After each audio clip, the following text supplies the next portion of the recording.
Hello అండి. ఈరోజు మా ఊరు వచ్చామండి.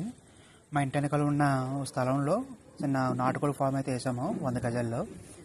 ఇదేనండి ఆ రేగు చెట్టు. ఈ రేగు చెట్టు కంప్లీట్ చేయడానికి దాదాపు ₹1,00,000 పైన అయిందండి. ఇప్పుడు కోళ్ళన్నీ అయితే లాస్ట్ మంత్ అమ్మేసాం, పెద్ద కోళ్ళన్నీ. ఇప్పుడైతే ఉన్నాయి చిన్న కోళ్ళే, పెట్టలను పిల్లలు ఉన్నాయి. ఇక్కడ ఇక్కడ కోడి పెంటతో అయితే ఇక్కడ మేత అయితే ప్రిపేర్ చేస్తున్నామండి. ఈ మేత ప్రిపేర్ చేసిన తర్వాత పురుగులు గట్ట అన్నీ వస్తాయి. ఇవన్నీ తీసుకెళ్ళి మళ్ళీ కోడి పిల్లలకి వేస్తాము. ఈ కోడిపిల్లల వయసు వచ్చేసి 3 to 4 months ఉంటాయండి. ఇవి సంక్రాంతికి అయితే కోడిపిల్లలు పెద్దవి అయితే అవ్వండి. ఇంకా నెక్స్ట్ ఇయర్ చూసుకోవాల్సిందే.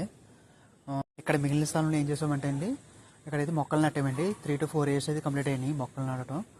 ఇక్కడ ఇది మునగ చెట్లు వేసాం. మునగ చెట్ల తర్వాత ఇక్కడ ఏమో సపోటా చెట్టు. ఈ సపోటా చెట్టు చూడండి, చిన్న చిన్న పిందులు కూడా కాసినాయండి. ఇక్కడైతే మళ్ళీ పనస చెట్టు కూడా వేసాము. ఈ పనస చెట్టు అయితే 2 years అయింది వేసేది. ఇంకా మనకి ఎటువంటి పూత అయితే రాలేదండి. ఇక్కడ మామిడి చెట్టు కానీ, ఇక్కడ జామ చెట్టు కానీ మొత్తం అన్నీ వేసామండి. ఇక్కడ మామిడి చెట్లు అయితే 4 ఉన్నాయండి. మొత్తం ఇక్కడ కన్స్ట్రక్షన్, యాక్చువల్గా అయితే ఇక్కడ కన్స్ట్రక్షన్ వర్క్ అయితే జరుగుతుంది.